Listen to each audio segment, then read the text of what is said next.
Thank you all for coming, first of all. We have 3 testimonials today of people who have been to prison, and we'll also be talking about the climate emergency and what you can do about it. We'll start off with a land acknowledgement. So I am currently on the unceded stolen land, ancestral land of the Squamish, Tsleil-Waututh, and Musqueam peoples. This acknowledgement alone to me isn't sufficient, and it must be paired with action, and this is the best way that I know how. If anyone else wants to do a land acknowledgement from where they are, they're welcome to at this point.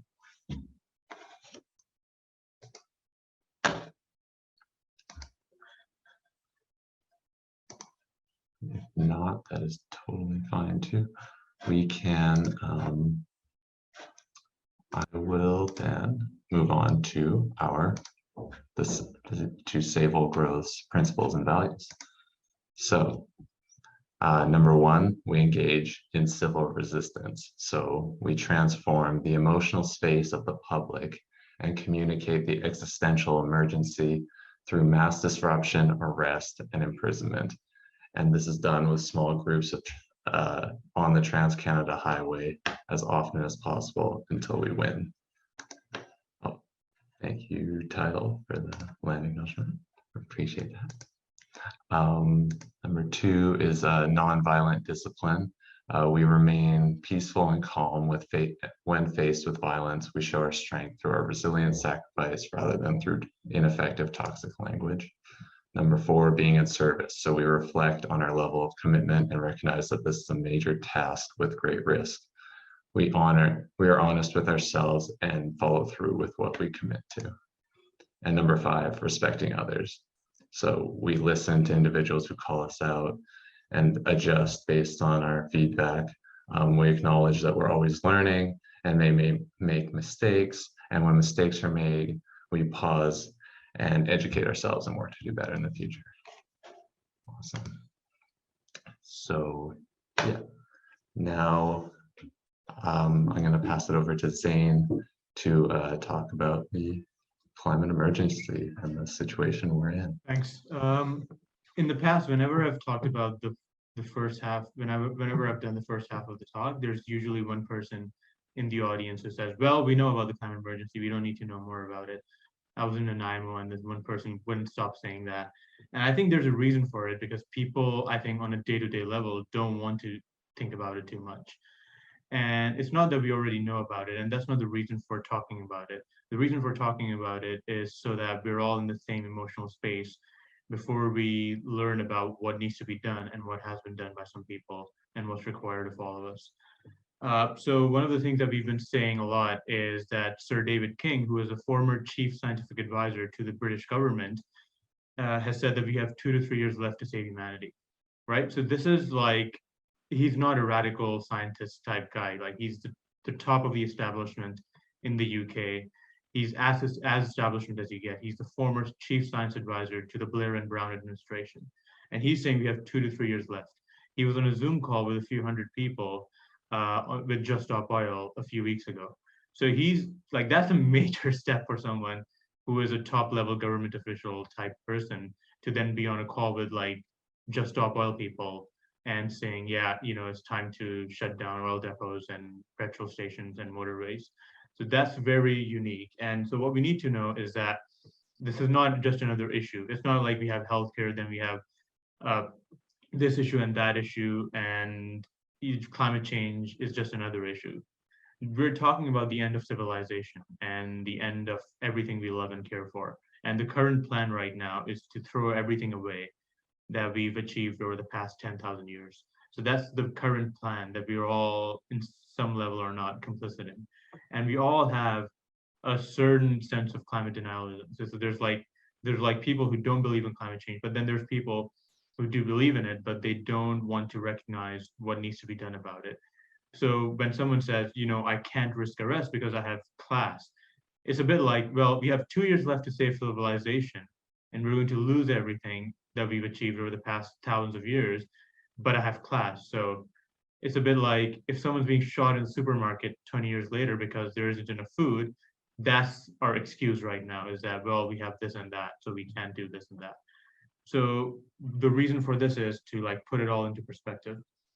So I'll just mention a few things. Uh, like we're Stable Growth, as people may know now, is part of an international network that just been announced called the A22 Network. So that stands for April 2022. And it was started by Roger Hallam and a few other people. So there's like 10 countries around the world that are engaging in minor demands and engaging in civil resistance to achieve those sort of minor demands. So it's like Fireproof Australia, and there's Declare Emergency in the United States, and there's other projects around the world. And the idea is to bring about legislative change and or bringing down Western governments over the next few years. And we've only got 2 years left to do this, right? So we all have to be very serious about how to do this. And recently, there's now, people know about the Amazon, and there's now a very good chance that a lot of people, thousands of people who are in the Amazon, are now going to go down to Brasilia to engage in civil resistance. And so that's one of the first tipping points that people may know, is that if 20% of the Amazon is cut down, it's going to kill itself and start dying back. And right now, 70% of the Amazon has already been cut. And 1% is cut every year. So let's just do the math, right? They're cut down 1% every year, 70% is already cut. So in the next 3 years, the Amazon will be gone. And that's a major tipping point for climate breakdown. The other thing that we know is from peer-reviewed papers, it's now been confirmed, is that by 2035, the Arctic will be melted in the summer, right? And no one knows how to refreeze the Arctic. No one knows how to refreeze the Arctic. And when the Arctic is melted, which it will by 2035, it will immediately add half a degree to global average temperatures. So those are two major tipping points that have already been locked in. And the third thing is about what we say like global average temperatures.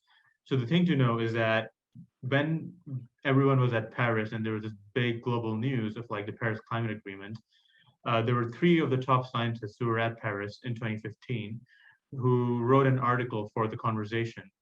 And in that article, they said that they didn't believe that there was a single scientist at the time at Paris who believed that it was possible to stay below 1.5 degrees.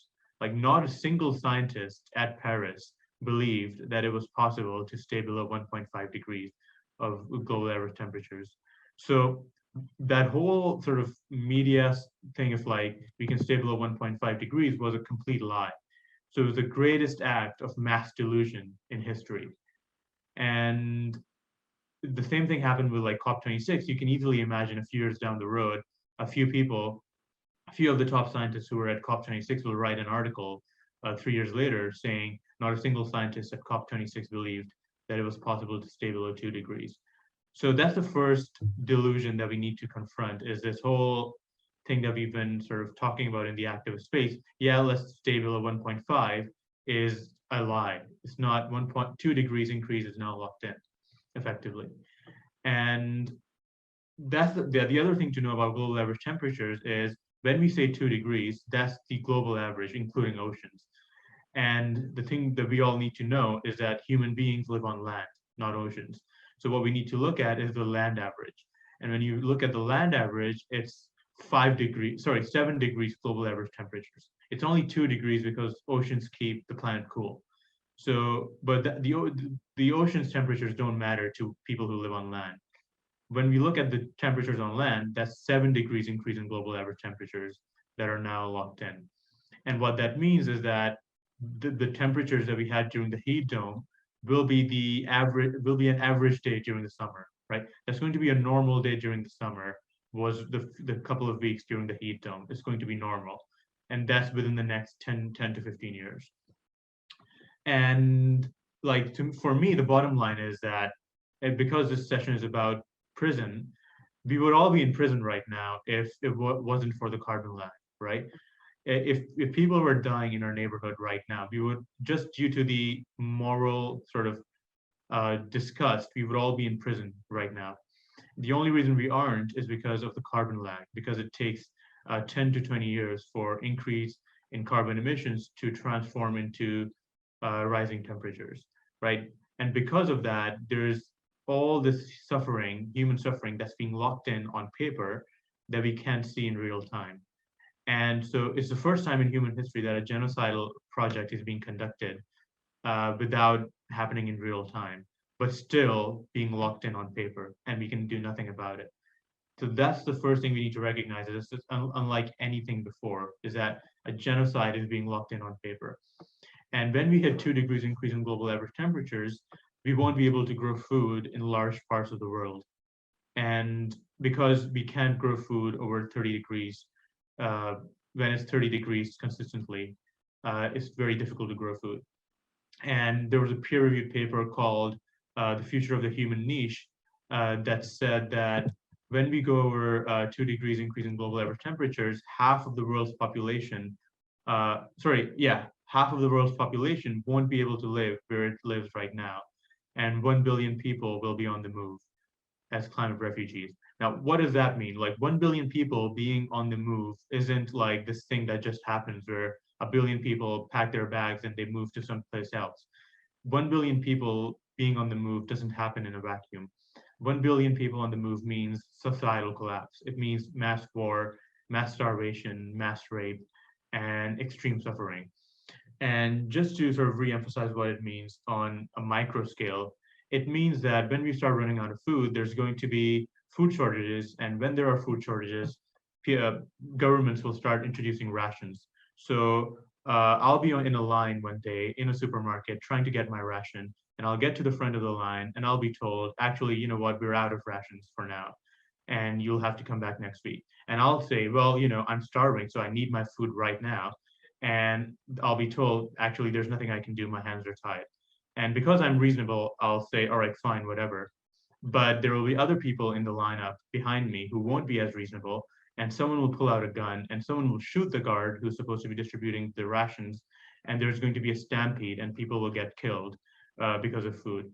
And in case this sounds dramatic, I've seen this happen back home when there was a massive flood in 2013, and like people were like fighting over bags of ration because, you know, like all the crops were like destroyed because of the floods and everything. So this is very, very, this is not an exaggeration. This will happen, and it will happen while young people right now are still young, right? So that's when we look at it like that, getting arrested is not like this sort of activist thing. It's about societal collapse. It's about saving civilization.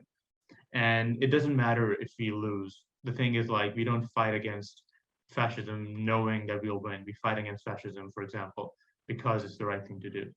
And other people, I'm sure, will talk more about that. But yeah, that's it from me. Thank you, Zain. It's a killer every time. Hard to listen to every time. I'll pass it over then to Ruth. Give you 15 minutes to talk about what it's like in jail. Thank you. Yeah. Take a breath after hearing all of that. So I know that we're asked to share about our time in jail and what it was like. And I'd like to start by just pointing you to an important resource. If you haven't already seen it, I just put it in the chat. It's a link to the Protect the Planet Stop TMX website, has a section on protests and arrests. And there's actually a big, long, detailed document that I wrote about my experience in jail. And I don't want to repeat a lot of what is there. So I thought maybe I would focus a little bit more on my decision to do civil disobedience and what I would say to others who are considering that. I have a feeling a lot of people here are pretty familiar with this territory, but I'm not sure everybody is.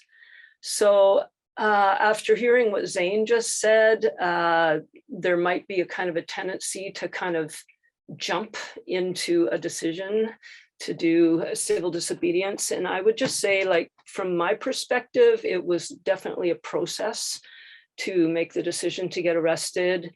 I've been working to stop the TMX for about 10 years. I co-founded Broke, Burnaby residents, opposing Kinder Morgan expansion in 2012, and have been working, like doing town halls and marches and all sorts of rallies and different things.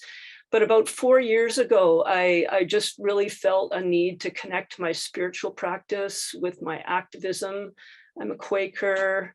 And for me, having some sort of a practice, whether it's meditation, prayer, sitting in silence, being in nature, is really important for many reasons. One is that I believe it's a way to listen for what it is that we really are called to do, and to take the time to kind of like just really center in to that. For me, I really felt like it was important for me to do civil disobedience as a way of witnessing to the harm that is being caused to the earth from the expansion of new fossil fuel projects and cutting of old growth and all of that. So in 2018, I felt like I needed to create a group to sort of have some community around connecting my spiritual practice with my activism. So I called this group the Earth Witness Meeting, and it's a multi-faith affinity group. And we met every month for 2.5 years, right up at the Watch House on Burnaby Mountain beside the tank farm. And just meeting over that period of time consistently, we really became like a support group for each other.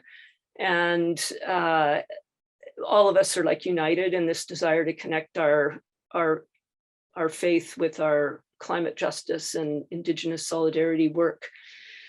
So then Protect the Planet started this tree sit in Burnaby to like right in the path of the pipeline to stop trees from being cut. And it was at that point that the Earth Witness Meeting sort of transitioned into becoming more of like a direct action group. And we, about a year ago, took our first nonviolent direct action by blocking a vehicle gate at North Road near the tree sit in Burnaby. And we did a few other actions. It took a while for us to start getting arrested. You know, we would sit in front of the gate and they'd come and say, well, you have to move or we're going to call the police. And then we'd say, well, we're not moving. And they'd say, and then the police would never get called. So you can actually do a lot of these sorts of things and not get arrested. Maybe not if you're sitting in the middle of the highway. That is maybe more likely to get arrested doing that. But eventually, we did get arrested in just this past fall, and all of us, there's 6 of us that were arrested within a couple months, and we kind of call ourselves the Brunette River Six. However, there's been like 250 people or so that have been arrested since 2018 for breaching the TMX injunction. So I would say that community is really at the core of supporting my climate activism. I think all of our climate activism. One thing that this prayer circle made a commitment to early on was to use the buddy system. And we feel strongly about the wisdom of not being arrested alone. Actually, none of us were arrested on the same day, but we were arrested close enough together in time that we were grouped together for our court appearances, and we were taken into custody. All of the 3 women were taken into custody together, and also the 2 men the next day, 2 out of the 3 men. So we were able to do our jail time together. And that made all the difference to me to be able to be in jail with Catherine and Janette. Catherine, who's here today. We did a lot of singing together in jail, and we discovered that the acoustics in jail are amazing. And the other inmates and the staff mostly responded really positively to our singing. We even had like a song circle with some of the other inmates. on just the evening before we were released, and that was really powerful. So since we've been out, Janette and Catherine and I have been speaking to different faith groups and sharing our experience of nonviolent civil disobedience and doing some singing.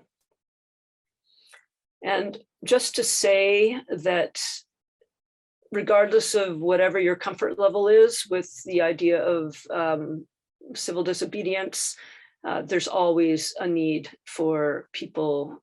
There's always a role, whether it's just witnessing and supporting, acting as police liaison, jail support, writing press releases, talking to media, taking photographs and video, posting to social media. All of those are super important roles. And so if you have concerns about being arrested, you don't feel like you're ready to do that right away, please don't let that stop you from connecting and finding out more and taking action.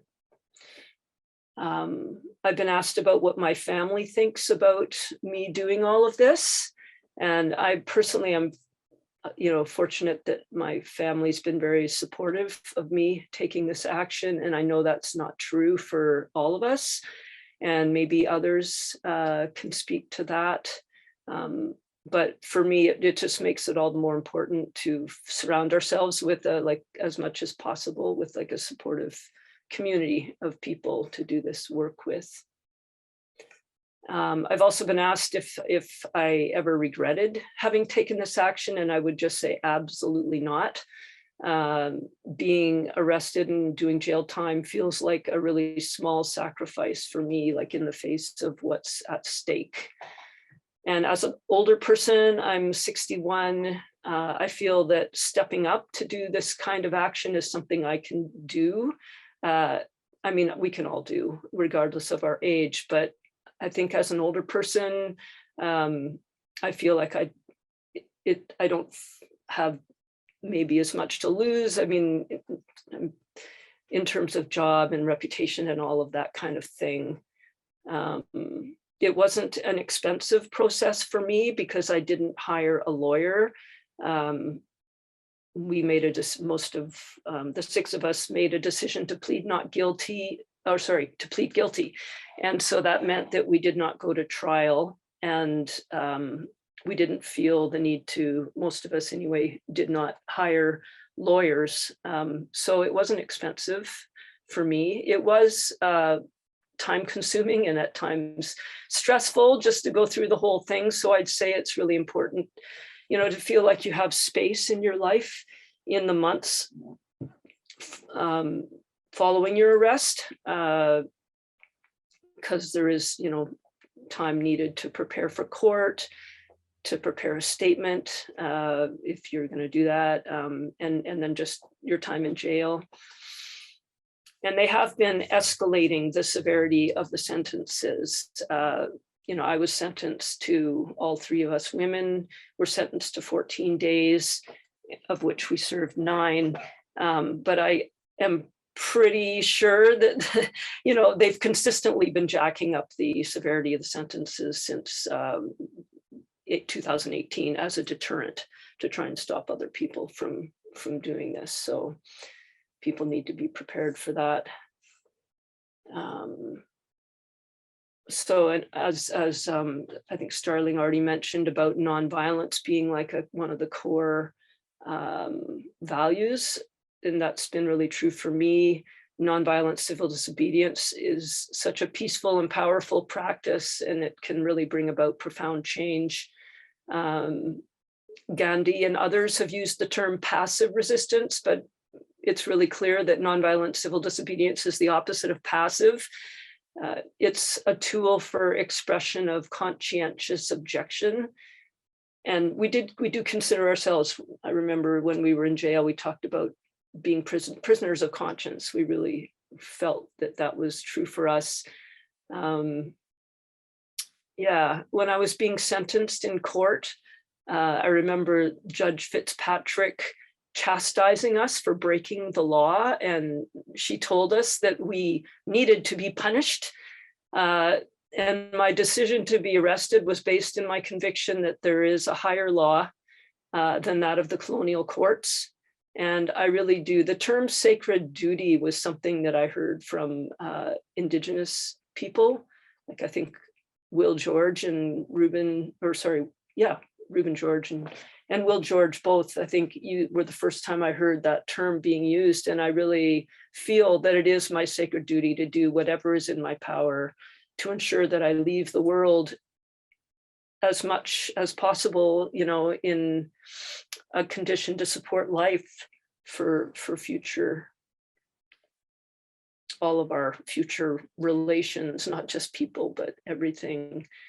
And my hope is that in taking this action, that others will feel inspired, you know, to get involved in similar actions in order to stop the development of new fossil fuel projects and cutting of old growth and all of the other harmful agricultural and just so many other ways that we're living on the earth that are unsustainable. So thank you for this opportunity to share some of my experience. Thank you so much, Ruth. That was incredible. So much love, sending so much love. Thank you. Goodness. Wow. So, all right, I'm going to pass it over to Catherine.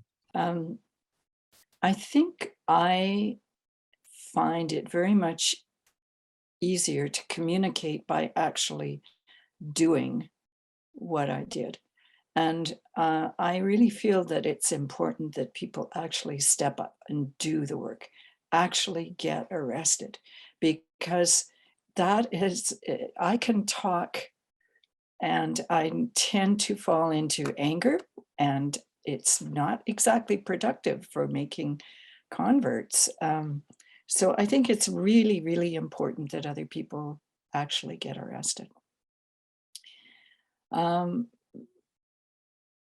I think for older people, we have far less to lose. But I'm as far as getting arrested on the injunction is concerned, the injunction that we were arrested under, the TMX injunction, was set up very carefully by Judge Affleck, so that we don't actually, unless by some error of the court, other people get informed. The RCMP has no record of our being sentenced. The border police should have no record.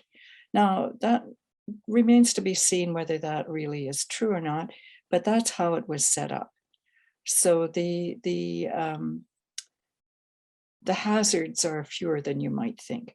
Now, I'm not sure about, you know, you guys who are getting arrested on the highways, that's a different kettle of fish altogether, and you need to do your research about that. Going back to the very beginning, I got arrested. I made up my mind that I had to do something because of a kind of aha spiritual experience that I had paddling on. I'm a kayaker, and I'm paddling on the water near the terminal. And that led me to the coming up in 2018 to the playing fields where Will George was camped and bringing food and bringing money and sitting around and listening to a lot of Indigenous ceremony and a lot of Indigenous stories. And I was already a Buddhist practitioner, and this seemed to me to the worldview of Indigenous people that that humanity is not the only concern here. We are part of a huge connected web, and that sort of overlaps with my Unitarian stuff too. So the Unitarians have that worldview too, although I don't think we always practice it. So then from there, I went to the prayer circle. The prayer circle, I met Ruth. One day, Ruth said, would anybody else like to get arrested? And I thought it was time. And I thought of my grandchildren, because I have two beautiful granddaughters. They live in a very lovely part of the world in the West Kootenays. To some extent, their parents seem to think that it's they'll be insulated from all of this, but I don't think they will for a minute. They also live in a community where there are a huge number of people who go to the, who go to the drill rigs for employment. It's very hard to be an environmentalist if you have any community affiliations that you value in a community that doesn't believe in stopping the oil. So it's been very hard for them to accept what I've done. It's been very hard for me to accept that my family does not support me. When it came right down to the wire, they did, but reluctantly, just because I think they didn't want to send me off to jail without saying something nice to me. So that's a reality. And I think spiritual practice is one way of kind of getting around that for yourself, because what is important in the spiritual practice is your relationship with yourself. And that's why I think it's really important for anybody who's considering this considering arrested to be very deliberate and have thought it out themselves. Maybe, if you've got a meditation practice or any kind of discerning kind of practice, or talk it through with a friend, be very deliberate. As Ruth said, do it with others. It makes a huge difference, the support. And I'll be forever grateful to Bill, because he gave up his position on the 14th of February so I could fill it. And Bill and Zane went to prison as a result of their trial on the 15th, and I went to prison as a result of my trial on the 14th with Ruth and Janette. And so there are some manipulations that you can do with the court, but it's tricky and it's not easy to do, and you have to be quite patient and persistent. Thanks to Bill, who was very persistent, I got my day in court. It's also really important, I think, I'm stepping back a little bit, to think about the arrest. You really need to know that you've got support there. You need to make sure that there's somebody covering videoing, because you're going to need it if anything goes sideways. You need to know who will be arresting. In our case, Burnaby RCMP is, they're pussycats compared to the guys who've been out at Fairy Creek or Wet'suwet'en, and they're very careful of protocols. So you need to find out who will be arresting and sort of what has been the history of arrests around the situation that you're putting yourself into. About court, I would advise that you go at least a couple of times between the time you're arrested and the time that you're going to be tried. I would suggest you go at least a couple of times so that you know what the protocols are in court and you're not intimidated by them, and that you've had a really good look at the judge and kind of sized up the judge and figured out how you are going to stand as an equal human being before the judge, because that's really what they are. They have all this authority, but they are human beings, and you need to not be intimidated by them. Again, for prison, you need to prepare mentally too. And I would say you need to ask those who've gone to prison recently, because COVID really affected the advice that, like we had talked to lots of people, but none of them had been in during the COVID epidemic. And so that was different. It turned out to be different for us from what we were thinking about. And it was really not radically bad, but it was different. So things change. And the other thing that changes is the numbers that are incarcerated ahead of you for other things, because when the prisons are really at capacity, you will be double bunked. And when they're not, as was the case for us at Alouette, you have a cell to yourself. And it was I had to be told a couple of times that my cell was my cell alone, and I could not even step 1 inch into anybody else's cell. And that goes for all the prisoners. Your cell is your cell and your cellmates, presumably. And even the guards cannot come into your cell. So it becomes a kind of cocoon. If you're a light sleeper, you're going to be sleep deprived. There's just no two ways about it. It's very noisy. It's quite distressing. There are people who are suffering from mental illness and people who are suffering from all kinds of earlier toxic experiences, and they scream and yell in the night, and they can't stop it themselves. They would if they could. I think we filled our time very well. We had a lot of time in our cells at first. I wrote a journal, I wrote poetry, we sang cell to cell. Singing is great. Even if you're not a great singer, do it, especially if you've got a buddy, because it lifts your spirits. It makes you breathe deeply and evenly.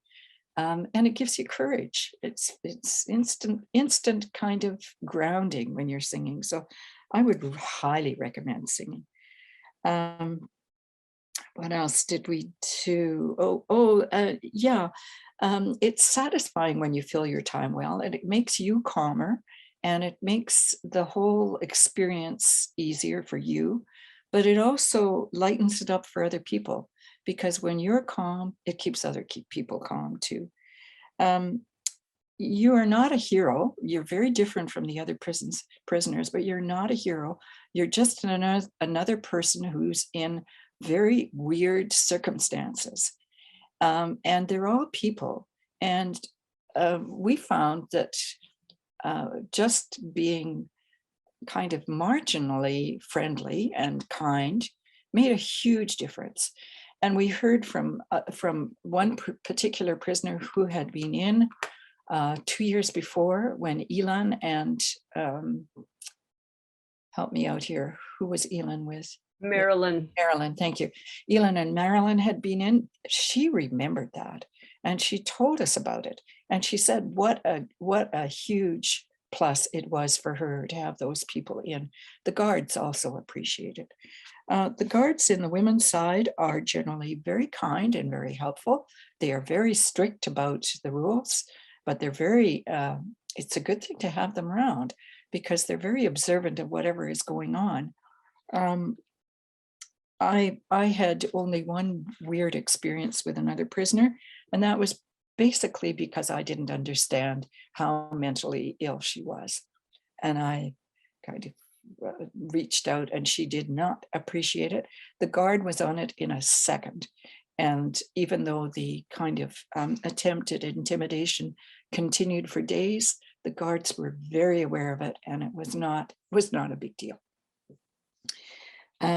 Listen a lot, observe well. The chaplain is a source of lots of information. We'll be happy to talk with someone that he doesn't have to try to convert to good behavior. We learned a lot from the chaplain. Curiosity about others' reason for being in jail might be unwelcome, but for the most part, just genuine kindly interest will elicit why people are in, and then you may hear stories or you may not, and I don't think we ever hear the whole story. We shared food where we could, and shampoo and stuff from the canteen, and that made a big difference to the atmosphere for everybody. Other activities, meditation, walking meditation, which I did probably every night because of the clanging doors at every half hour. Don't whistle. There's a taboo against whistling in prison. Go figure, but I was told that by I was whistling, and I was told that by the receiving officer, who was, I think, the second in command of the prison. And she had to come back and tell me again, because I didn't actually take her seriously the first time. I thought she was joking. So don't whistle. Write, journal, find jigsaw puzzles. They're great for kind of groups can just hang around the jigsaw puzzle and chat without having to chat about anything in particular. It's good. Exercise is really hard to come by. I danced for exercise. I know I looked weird, and I just raced about the place dancing. And the only time I ever got a smile or ever saw one particular person smile, the one that I had the run-in with, the one who was really mentally ill, the only time she ever smiled was when she saw me dancing. So what the heck? Surprises for me that my seasonal affective disorder was triggered by being in such lack of light, and of course the sleep deprivation didn't help, and the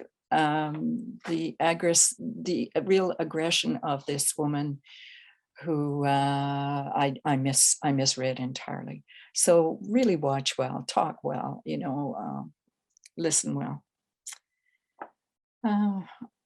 I think I'm done. I don't think I have anything more to say about it. I'm happy to take any questions later. Fantastic. Thank you so much, Catherine. Also sending lots of love. It's very eye-opening. Yeah. I find this myself really valuable, as I too will be going in July. I really thank you for taking the time to come talk to us about this. Amazing. Yeah, so I'm going to now give like what we typically give is like the second half of our talk, where we kind of tell everyone what you can do about it, about the whole climate emergency. I know we've just been listening to a bunch of prison testimonials, but I kind of want to like connect the dots a little more as to why this is the best way moving forward if we want a livable future in the next few decades. So this Save Old Growth is a campaign, is a civil resistance campaign. And so first I'm gonna start off by talking about what civil resistance isn't. And we're probably all pretty familiar with what it isn't. And what it isn't is petitions, it isn't legal marches, and it isn't banner drops. So I really like to use this ball analogy. So imagine you have a ball rolling down a hill, and there's only two scenarios of what happens with this ball. You either catch it before it rolls away, or you don't. And so that's a good metaphor of kind of whether or not we are going to have economic and societal collapse or not, because there's only two options. It's one of the two. And so it really doesn't matter how far, it really doesn't matter how close we are to the ball, whether or not we catch it is the only thing that matters. So petitions and banner drops are nowhere near. Like we're probably still 5 meters away. When you get to legal marches, maybe you're like 2 meters away, but still not catching it. We're still facing societal collapse. We're still see a world where food can't grow or be harvested and billions will die. But civil resistance now gets you in an area that you can't catch that ball. And so right now we need to do everything we can to fight this government. And the reason is that the government is committing genocide. So they know all the science that Zane talked about. They know that they're condemning the next 1,000 generations to hell. And yet they continue spewing carbon dioxide into the air. And that is and they know that their actions will kill all these future generations. So therefore, that is the definition of a genocidal government. So everyone here in the Zoom call right now has the moral responsibility to fight, to resist the BC NDP government. So yeah, let me ask you, do you give Hitler a petition? Do you give Mussolini, a banner drop outside. Like, it's just inappropriate. It's insulting, really, to be doing this when we know that they haven't worked. Like, we've been doing this the past 30 years, we've just seen carbon emissions go up. So we must disrupt, we must get arrested, and we must go to jail. So at this point, education will not save you. Getting a good job and working slowly to change the system will not save you. That was something I realized. But civil resistance can. So we're here to teach you how to survive. So what we've done, and what's crucial to these campaigns working, is that we have one winnable demand, one very reasonable, very tangible, winnable demand. And that demand for us at Save Old Growth is to end all old growth all old growth logging through legislative change in the whole province of BC. And so this was done. We, didn't get this method out of nowhere. We looked at history. We've seen what works and what doesn't. And what works is what happened in the civil rights movement. So nothing was happening for 10 years. There's the Montgomery bus boycotts for 10 years. Nothing happened. And then a few people, all it took was 13 people.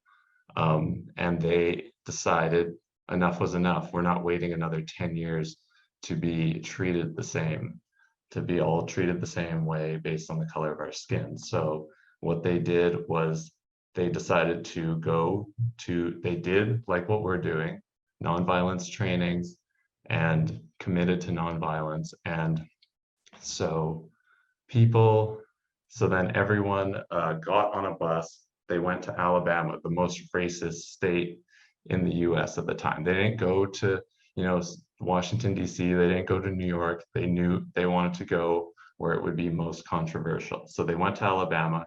The KKK found them, and they were all sitting on, sorry, let me go back a bit. So their one demand was to desegregate interstate busing. And so what they did was they sat on the buses together, like 6 Black people and 7 white people. And so they all sat together. The KKK found out, and they burned their bus down. And they got, while they were inside it, they miraculously got out, and they were beaten up, and they were so hated for it, the ambulance drivers didn't even want to take them to the hospital. And guess what? They did it with a big smile on their face. All their mugshots is them beaten up, but ready to go back immediately. And now the backfire effect, everyone saw this, and they couldn't believe it. It got international press, and now this country that champions freedom and says that it's the bastion of freedom is beating the crap out of people for wanting to sit together on the bus. And so that caused another 6 people to show up. And same thing happened, beaten up, thrown in jail. And that kept happening for 5.5 months. And eventually it was too much. There's too much judicial cost. There's too much policing cost. There's too much reputational cost. And it overwhelmed. And then eventually the Kennedy administration made the interstate busing completely desegregated. And so, yeah, they got this one tiny win, and this began got the ball rolling for the full desegregation of the United States. And this is what we plan on doing. We also are kind of modeling ourselves after Insulate Britain. And so Insulate Britain is doing the same thing. They had their first 2 iterations last a few months ago, and they got 70% name recognition after just 2 weeks. And that is incredible. All they were doing was sitting down on the highways, disrupting people's days. And even though right now, so civil resistance isn't about being popularly liked. In fact, most of the people will dislike what we're doing, but it doesn't matter because we are objectively right. We know that this world is headed for an unlivable future. this planet will be unlivable in probably 20 to 30 years. And this is the best thing that we can do to help. And so, yeah, insulate Britain is still hated, but now insulation is the biggest, is now on the forefront of all the politicians' radars, all the people's radars. They realize that this is a real issue and we can no longer ignore it. And so, yeah, it is about creating a dilemma. So now you've got a government that says that either can give in to this demand or put hundreds to thousands of people in jail. And so if you get arrested, it means you're taking away your consent for what this government's doing, the injustices that they're doing. And civil resistance is kind of a way of life, really. I was just on the highway this week, jumping in front of vehicles. Like I very nearly broke my leg on Monday, and then almost got run over on Wednesday several times. And this is just a way of life, because the alternative is so much worse. I mean, if I don't do this, I will for sure be probably murdered in a Safeway somewhere in 20 years when there's food shortages. So this is nothing. This is just what I have to do. And right now we're also on the highway. So we're on the highway demanding legislative change as often as possible right now, but we're also doing hunger strikes. And some of the people who have been doing them have just been astonishing and inspiring to me. They've written their wills and like ready just in case, and they're ready to go indefinitely just for to demand a meeting with Katrine Conroy, who is the Minister of Forests. And now we're on day, 22 now? My goodness. And this is the kind of dedication it will take if we want real change. But the thing is that we will get change if we have enough people doing it.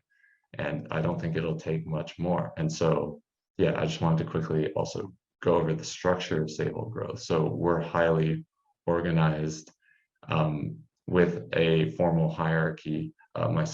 Myself and Zane are two of the central coordinators who will make the final decisions based on the feedback from the people in the organization. And this is because typically most quote activist campaigns have all these informal hierarchies that arise. And so we wanted to just we need to be as efficient.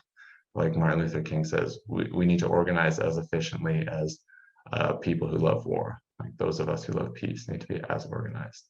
And this is the best way I know how. And so this will be a 3 to 6 month campaign, as most campaigns, most projects will get changed in that time, or they'll never get changed, as things become bureaucratized and the world changes too much by then. And so we have 3 iterations.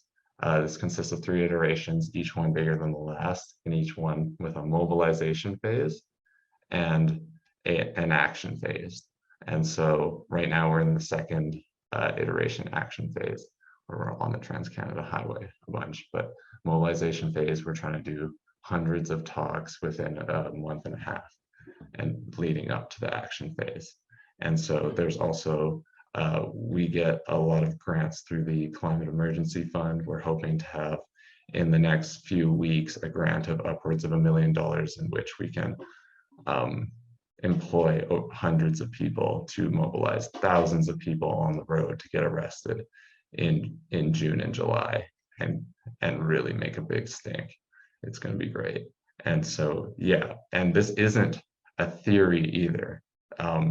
That if, like, we've talked, a source from the UK government high up in the judiciary has told us that if they get in the UK 3,000 arrests or 400 in jail in 2 to 4 weeks, you can get legislative change on pretty much anything.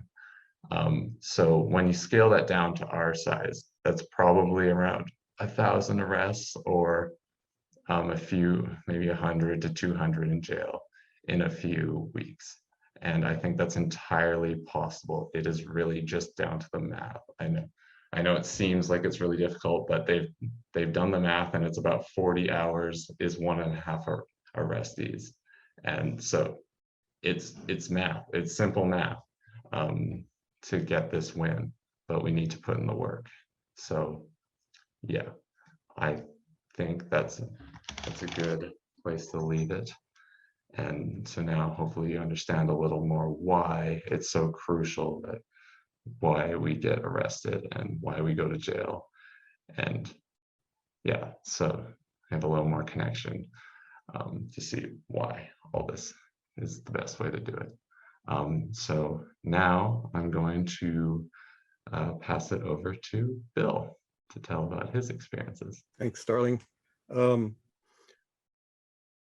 going to really rely on Ruth's link to the the website where we have quite a detailed from Will Offley about the Northern Fraser pretrial with some annotations for what happened during COVID.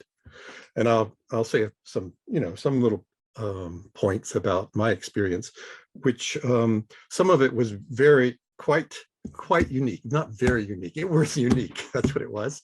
And so it's, I don't think anyone will have to experience the same thing.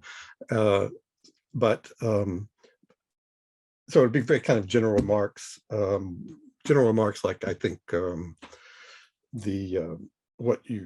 what I experienced was that the people who are in prison developed this us and them relationship with the guards are them, and the prisoners are us, and they treat each other very well. At least that was my experience. But before I go on to other details about prison, which as I say, the documentation is much more detailed than what I would do. I did want to say something about the rolling ball analogy, which I think is very good. Only thing I would like to add to that is there's a toddler running after that rolling ball, and it's going into traffic. And if anyone has ever watched a toddler chasing a ball that's going into traffic, and especially if you've seen the parents who are watching their toddler chasing a ball that's heading into traffic, their eyes get wide and they run with the top speed to get between that toddler and the traffic. And that's the distinction between the people going to prison and the people not, is that for them, they have integrated what the climate crisis means. They have seen through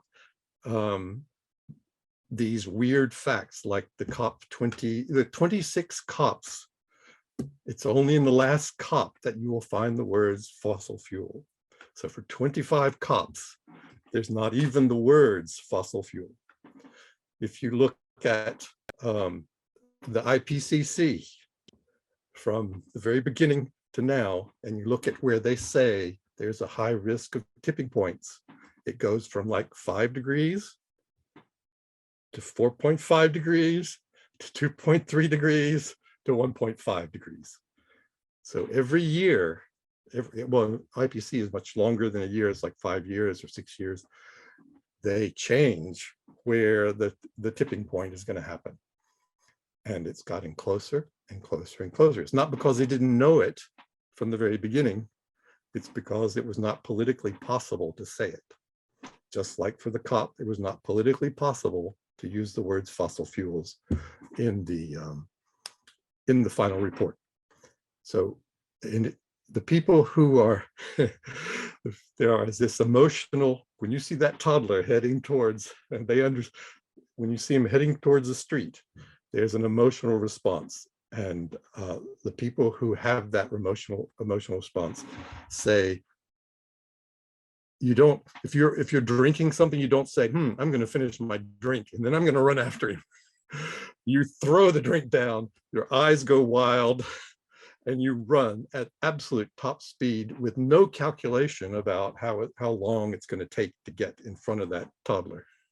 There's absolutely no thought about that. The only thing that you know is you go top speed. You do the most you possibly can. This is very difficult to do in our society because everyone around us is saying, finish your drink, and then you can run after the toddler. So around us, everyone is pretending that it's going to be okay, that he's going to stop, that the ball is going to stop magically and that sort of thing. But it's not. And this is a unique experience that no one has ever actually dealt with. And so we have a terrible time integrating it into our emotional space. That's my quick rant about that ball. It's the toddler that is really, that gets me. But the analogy is very good, because if ever the toddler and the ball go at any speed that we just can't catch them, it's all over. We can run all we want, it doesn't matter. They're gone. And we have to catch them before they hit the road. So, I've only been arrested twice in front of these people, these stuff old growth people. I feel like I'm a novice in this business. I got arrested at the TMX in a tree in what was called a sky pod. I locked myself onto the tree with a cable. They cut it in 10 seconds. But being in that, the two sky pods were designed to prevent the construction from getting to the main tree sits.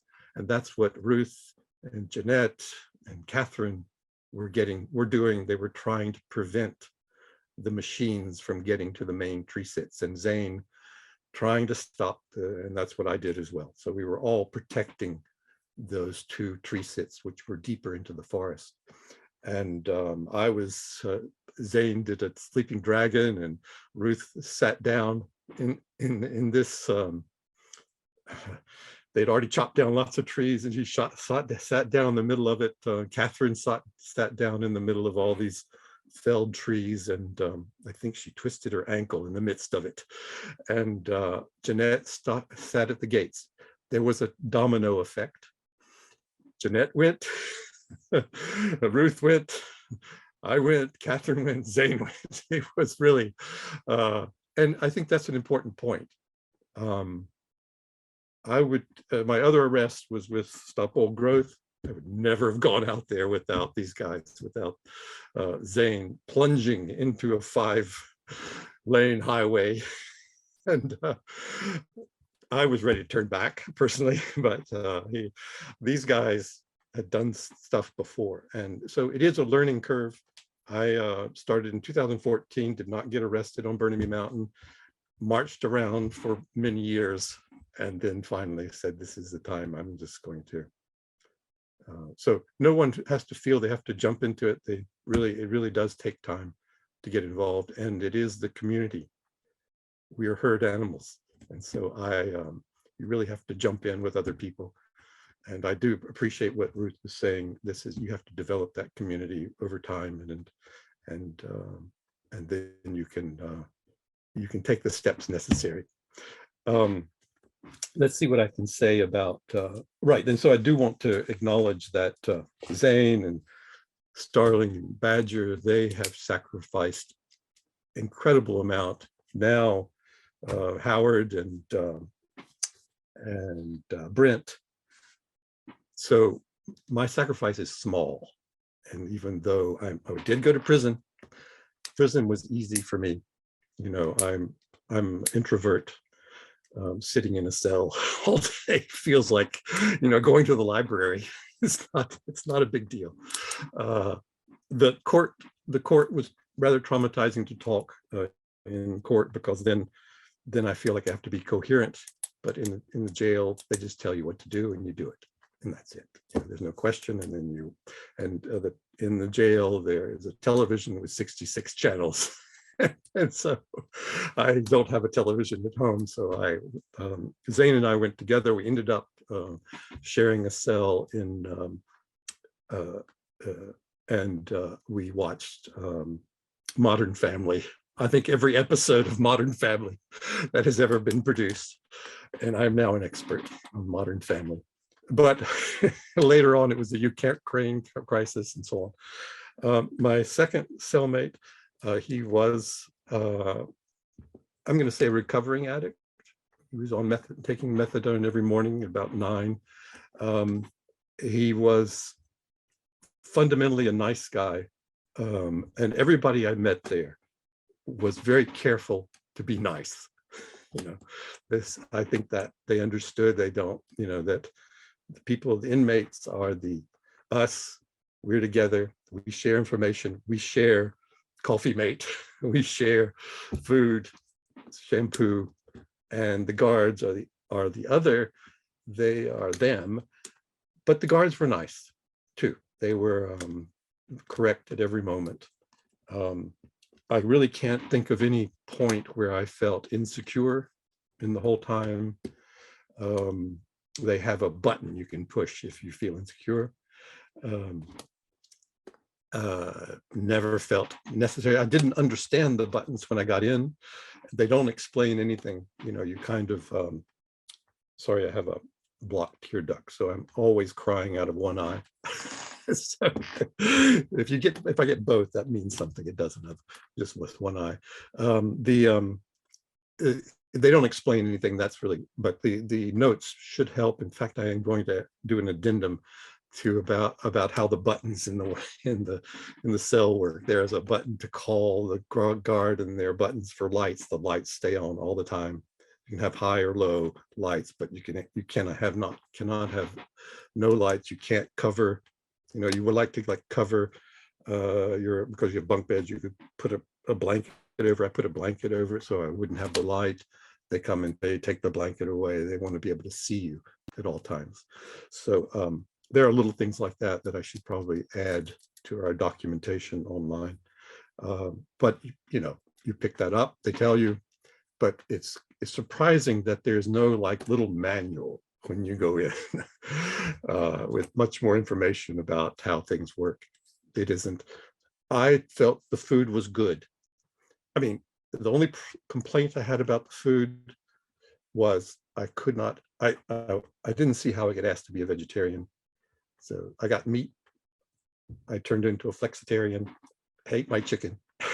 And the only other complaint I have was that it was cold, because we had room service. They would bring the food to the room. We never got it. We never ate collectively because we were in this COVID group. And then even in the second half, first half was Zane, the second half, I was, well, one of the inmates in the block where I was with Zane set his mattress on fire, and we were all moved out of the, yes, exactly. And we were all moved out of that block into the general population block. And because we were potentially COVID people, we didn't get out very much. And so we were separated from the general population group. I don't think anyone else is going to have to go through that. It would be something very different. What else? Getting out. Well, we have documentation about getting out. And it's a little bit tricky because they don't give you much notice, and there's no schedule, and but they do. In my case, I got my little bus ticket and a taxi ride to the bus, and then got in the bus and went to the SkyTrain in Port Coquitlam and was home pretty quick. What else did I want to mention? Oh, wait, one last thing. I don't know how long I've been going. Sorry, cut me off if I'm going too long. One thing I wanted to mention. Okay, I went in for the prison. I went in with criminal contempt of court. Sounds terrible. It's actually a civil charge. Criminal contempt means public noncompliance. They make it sound bad, but it's really just public noncompliance. So there's a court order, you didn't comply to it, and you did it publicly. And that's all of us did that, and you can do it very publicly, and that becomes an aggravating circumstance, and you can be very complicated in how they arrest you. And that was my case. I was locked onto a tree at the top of the tree. And we actually stopped construction for about 12 days. I say we stopped it. really it was the election that stopped it. They didn't want to take us down during the election. So there's a combination of circumstances. And that's an interesting point because of strategy. There are moments when things work better, for you. The only other thing I would like to add, I hope I haven't gone too far over time, is that this is an abolitionist movement. And the reason, that's what Mark Twain says, history may not repeat itself, but it sure does rhyme. And the rhyme here is with abolition. It's a rhyme on several levels. The first level is that the fossil fuel industry is like the slave industry. It is built into all of our lives. At the time of the abolition, everyone wore slave cotton. It was just this economy, this enormous economy of cotton, which had to be brought down. The slaves, because, and again, this is an abolitionist, this is a rhyme as well, because people suddenly realized that people couldn't be treated like cattle. And what did it take to go from, thousands of years of treating people like cattle and then saying, actually, that's not good. And so it's an expansion of what we consider as human. This is happening now towards indigenous people, that they can't be just pushed off their land. This is happening as well for nature. This is the ecocide laws that are coming into place saying, no, you just can't destroy nature. So it's this expansion of what we consider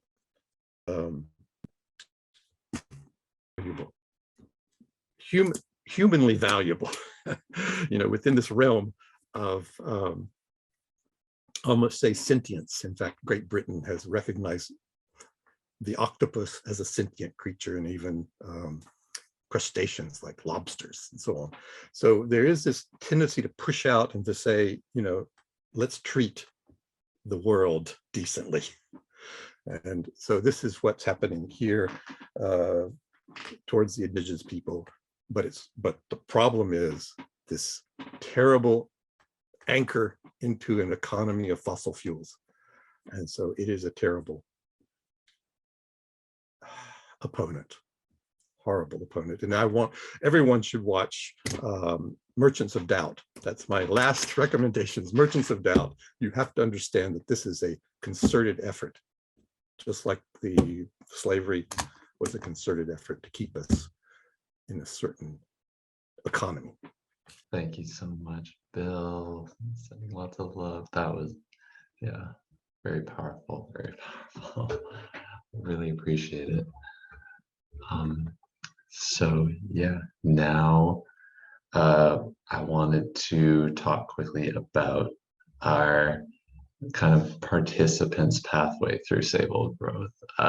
So there's just a few steps that we take to make sure that everyone has the knowledge and the training to get on the road with us. And the first step is attend a talk like this. So congratulations, everyone. You've completed step one. Great job. I'm proud of you. Thank you all for coming.